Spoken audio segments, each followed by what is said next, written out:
Hello बच्चों, I am Aman Kumar Singh, biology mentor. आज chapter first, class 12 का चैप्टर फर्स्ट है sexual reproduction in flowering plant.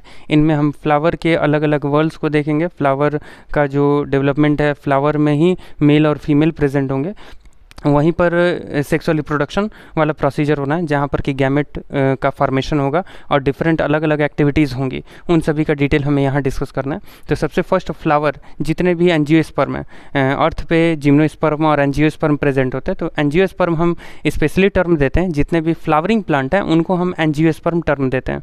यानी all the flowering plant which present around us, that is considered as a angiosperm. तो angiosperm में ही ये flowering plants include होते हैं। तो हम जनरली देखते हैं कि आसपास में जितने भी प्लांट्स हैं उनमें फ्लावर्स आ रहा है, और फ्लावर्स जो हमें ब्राइट कलर के दिखाई देते हैं, अट्रैक्टिव होते हैं। प्लांट का जो सबसे अट्रैक्टिव पार्ट है वह फ्लावर है। तो फ्लावर को हम एज अ रिप्रोडक्टिव पार्ट हम कह सकते हैं। मीन्स प्लांट में अगर रिप्रोडक्टिव पार्ट पूछा जाता है, which is the reproductive part of the plant, that is flower. यानी flower is the reproductive part of the plant. अब ये अलग अलग कलर के हमें फ्लावर्स दिख रहे हैं, जो कि अलग अलग टाइप के प्लांट्स में प्रेजेंट होगा। जो नेक्स्ट पार्ट होगा different part of a flower, यानी फ्लावर के अलग अलग पार्ट। जनरली एक कंप्लीट, मतलब फ्लावर को दो कैटेगरीज में हम डिवाइड कर देंगे, कंप्लीट फ्लावर और इनकम्प्लीट फ्लावर। कंप्लीट और इनकम्प्लीट किस बेसिस पर है? फ्लावर में प्रेजेंट पार्ट के बेसिस पर है कि कौन कौन से पार्ट फ्लावर में प्रेजेंट है। सबसे फर्स्ट हम जो फ्लावर देख रहे हैं, इस फ्लावर में अलग अलग पार्ट्स हमें दिखाई दे रहे हैं। सबसे फर्स्ट नीचे की तरफ जो सबसे ग्रीन जो लीफ है, लीफ अपेंडेजेस हैं, यानी लीफ की तरह ये नीचे की तरफ जो स्ट्रक्चर हमें दिखाई दे रहा है, ये जो नीचे के लीफ के स्ट्रक्चर्स हैं, ये जो ग्रीन कलर का पार्ट हमें दिखाई दे रहा है, ये सेपल्स होंगे। यानी नीचे के जो सबसे नीचे के जो लीफ है, इन्हें हम सेपल्स टर्म देते हैं। एंड कलेक्टिवली मीन्स एक लीफ के लिए एक ग्रीन जो लीफ है नीचे की तरफ फ्लावर के नीचे, उसे सेपल्स कह रहे हैं। और ग्रुप ऑफ सेपल्स हमें टर्म देना होगा कैलिक्स। यानी सबसे फर्स्ट वर्ल, यानी एक फ्लावर में टोटल कितने वर्ल होते हैं? 4 वर्ल प्रेजेंट होंगे। एक फ्लावर में टोटल 4 वर्ल प्रेजेंट होंगे, और 4 वर्ल में सबसे फर्स्ट वर्ल हमारे पास है calyx. Calyx is the first whorl. And calyx होता क्या है? कैलिक्स हम जनरली टर्म देते हैं कलेक्टिव फॉर्म किसका? सेपल्स का। जो सेपल्स नीचे की तरफ ग्रीन लीफ है, इनको हम सेपल्स कह रहे हैं। Then second, bright and colourful part of the flower, that is petal. यानी पेटल ये सेकंड पार्ट हो गया। अब इसका जो कलेक्टिव फॉर्म होगा, कलेक्टिव फॉर्म मतलब ग्रुप ऑफ पेटल्स, यानी पेटल्स का ये पूरा ग्रुप, यानी कलेक्टिव फॉर्म। बहुत सारे, अगर एक सिंगल अगर हमने इसका पेटल लिया है, ये जो पंखुड़ी है, इसमें एक अगर सिंगल हमने यूज़ किया है, सिंगल अगर उसका लीफ ले रहे हैं, तो उसे हमने टर्म दिया है पेटल्स। और ग्रुप पूरे ये अलग अलग जितने भी ये लीफ अपेंडेजेस हमें दिख रहे हैं, ये जितने भी पेटल्स दिख रहे हैं, इनका जो कलेक्टिव फॉर्म होगा, यह सेकंड कोरोला, ये सेकंड वर्ल हो गया। यानी फर्स्ट वर्ल हमारे पास कैलिक्स था, सेकंड वर्ल कोरोला है, एंड देन थर्ड वर्ल हमारे पास ये male reproductive part of a flower. यानी फ्लावर में ये तो एसेसरी पार्ट हो गए। 2 ऐसे पार्ट हैं फ्लावर में जो कि एसेसरी हैं। एसेसरी का मतलब हेल्पिंग पार्ट है। फ्लावर्स में हेल्पिंग ऑर्गन हम कह सकते हैं, helping organ of the flower, जिनमें कैलिक्स एंड कोरोला इंक्लूड हो रहे हैं। इसके बाद 2 और पार्ट होंगे, यानी टोटल हमने कितना वर्ल देखा है? 4 वर्ल देखा है। तो इस 4 वर्ल में 2 वर्ल हमारे पास हेल्पिंग ऑर्गन हो गए फ्लावर के, और 2 ऐसे होंगे जो रिप्रोडक्टिव ऑर्गन होंगे, फ्लावर के रिप्रोडक्टिव ऑर्गन, जिसमें मेल रिप्रोडक्टिव ऑर्गन और फीमेल रिप्रोडक्टिव ऑर्गन। तो मेल रिप्रोडक्टिव ऑर्गन फ्लावर का मेल रिप्रोडक्टिव पार्ट, फ्लावर में जो मेल रिप्रोडक्टिव पार्ट है, दैट इज स्टेमन। यहाँ पर हमें स्टेमन कहाँ ऑब्जर्व होगा? ये एक जो ऊपर की तरफ डंडी जा रही है, ये फिलामेंट हो गया, और ऊपर की तरफ ये लोब की तरह स्ट्रक्चर जो येलो कलर का हमें दिखाई दे रहा है, ये क्या है? एंथर है।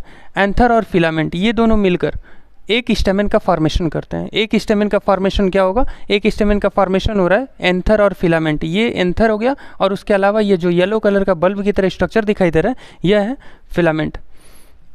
एंड देन इससे क्या फॉर्म हो जाएगा? Male reproductive part that is स्टेमन। यानी स्टेमन का फॉर्मेशन होगा। एंड ग्रुप ऑफ स्टेमन हम क्या कहेंगे? जो ग्रुप ऑफ है या collective form of stamen that is androecium. यानी एंड्रोसियम हम टर्म दे देंगे। यानी फर्स्ट हमारे पास वर्ल था calyx, second whorl corolla, and third whorl androecium, third whorl is a androecium जिसमें जो कंसिस्ट करता है स्टेमन पार्ट को। एंड फोर्थ वर्ल, लास्ट जो वर्ल होगा, चौथा वर्ल, वो फीमेल रिप्रोडक्टिव पार्ट होगा जिसमें हम सबसे टॉप पे देख रहे हैं स्टिग्मा देखते हैं। इसके अलावा जो सिलेंड्रिकल पार्ट है, स्टिग्मा से नीचे की तरफ जो सिलेंड्रिकल एक लाइन जा रहा है, एक ट्यूब लाइक स्ट्रक्चर जो नीचे की तरफ जा रहा है, दैट इज स्टाइल। एंड नीचे की तरफ जो बल्ज पार्ट है, फूला हुआ जो भाग है, इस भाग को हम क्या कहते हैं, ओवरी कहते हैं। ये तीनों part stigma, style and ovary, इन तीनों को कंसिस्ट करके हम पिस्टिल कह सकते हैं। Pistil is the female reproductive part of a flower, यानी एक फ्लावर में जो फीमेल पार्ट होगा उसे हम क्या टर्म देते हैं, पिस्टिल कहते हैं। यानी pistil is the female reproductive part, यानी female reproductive part of a flower, female reproductive part of a flower, that is pistil. अब पिस्टिल का जो एक कलेक्टिव फॉर्म होगा, बहुत सारे अगर पिस्टिल होंगे, एक तो यहाँ हमें सिंगल दिख रहा है, क्यों, क्योंकि यहाँ पर हमें एक स्टिग्मा है, style and then ovary. Ovary के अंदर जो ये बीच में दिखाई दे रहा है, ये ओव्यूल है। ओवरी के अंदर ओव्यूल प्रेजेंट होता है। जनरली आपने इसे प्रीवियस क्लासेस में पढ़ा होगा कि ovaries turn into seed part of the plant, whereas ovaries turn into fruit part of the plant. यानी जो ओवरीज हैं, उस ओवरीज का कन्वर्जन किस में होता है, फ्रूट में कन्वर्जन होता है। वहीं अंदर की तरफ जो एक फ्लावर के अंदर जो ओव्यूल प्रेजेंट है, ओव्यूल का कन्वर्जन किस में होगा, ओव्यूल डेवलप होके सीड का फॉर्मेशन करते हैं। ओव्यूल डेवलप होंगे तो किसका फॉर्मेशन कर देंगे, सीड का फॉर्मेशन करेंगे। तो यहाँ पे सबसे फर्स्ट कि फ्लावर के अलग अलग पार्ट को हमने यहाँ देखा है कि 4 वर्ल होते हैं। एक फर्स्ट वर्ल जो होगा वो कैलिक्स होगा, second Corolla, and third part is androecium जो कि स्टेमेन कंसिस्ट करता है, या स्टेमेन उसमें प्रेजेंट होगा। बहुत सारे स्टेमेन जब होंगे देन कलेक्टिव फॉर्म में हम एंड्रोसियम टर्म देंगे, female reproductive part. And fourth is pistil, and pistil का जो हमारे पास कलेक्टिव फॉर्म होगा that is gynoecium. Gynoecium is the female reproductive whorl, female reproductive whorl. यानी जनरली एक फ्लावर में 4 अलग अलग वर्ल प्रेजेंट होंगे, 4 वर्ल। यानी अगर 4 वर्ल हैं, 4 चक्र हैं, चक्र कहने का मतलब है पूरी तरीके से सर्कल का फॉर्मेशन करते हैं।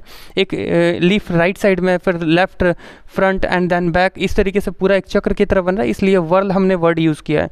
तो 4 वर्ल कौन कौन से थे, सबसे फर्स्ट वर्ल है कैलिक्स, सेकेंड वर्ल है corolla, and third whorl that is male part of a flower, stamen, उसका collective form androecium, and female जो पार्ट था वह पिस्टिल, पिस्टिल का जो कलेक्टिव फॉर्म है वो क्या है, गाइनोसियम है। अगर चारों वर्ल प्रेजेंट है that considered as a complete flower. यानी कंप्लीट और इनकम्प्लीट, शुरुआत में हमने जो कहा था कि फ्लावर कंप्लीट होते हैं या इनकम्प्लीट होते हैं, यानी 2 कंडीशंस में हमें फ्लावर देखने को मिलेंगे। फ्लावर का जो कंप्लीट फॉर्म, एक हमारे पास कंप्लीट फॉर्म होगा और जो दूसरा फॉर्म होगा वो इनकम्प्लीट फॉर्म होगा। तो जो पहला कंप्लीट वाला फॉर्म है वो किस बेसिस पर है, अगर 4 वर्ल प्रेजेंट है, चारों अगर फ्लावर में वर्ल प्रेजेंट है, जो अभी हमने काउंट किया है, अगर ये चारों प्रेजेंट है तो वो उसे हम टर्म देंगे complete flower. Complete flower consist of 4 definite whorl which are first named, that is calyx, corolla, androecium and gynoecium. अगर इनकम्प्लीट की तरफ हम जाते हैं, यानी इनकम्प्लीट अगर कहेंगे तो वहाँ पर इन चारों में से कोई एक एब्सेंट होगा। यानी जो 4 हमारे पास वर्ल दिख रहे हैं, इन चारों वर्ल में से कोई भी अगर एक एब्सेंट है तो उस केस में वो क्या होगा, इनकम्प्लीट, उसको हम कंसिडर करेंगे। तो यहाँ पर हमने फ्लावर का एक ब्रीफ डिस्कशन किया है कि फ्लावर में कौन कौन से अलग अलग पार्ट इंक्लूड हो रहे हैं और उसमें किस तरीके से हम कंप्लीट और इनकम्प्लीट को डिस्टिंग्विश करेंगे। अब इसके बाद मेल रिप्रोडक्टिव ऑर्गन और फीमेल रिप्रोडक्टिव जो पार्ट है फ्लावर के, इनको अलग अलग तरीके से सेपरेटली कि पॉलन ग्रेन्स कैसे बन रहा है। इसके अलावा जो फीमेल रिप्रोडक्टिव पार्ट होगा, इंटरनल फीमेल रिप्रोडक्टिव पार्ट में गैमेटोजेनेसिस कैसे होता है, यानी एग का फॉर्मेशन कैसे होगा, इन चीज़ों के बारे में हम डिस्कस कर लेंगे नेक्स्ट क्लासेस में। Okay, thank you.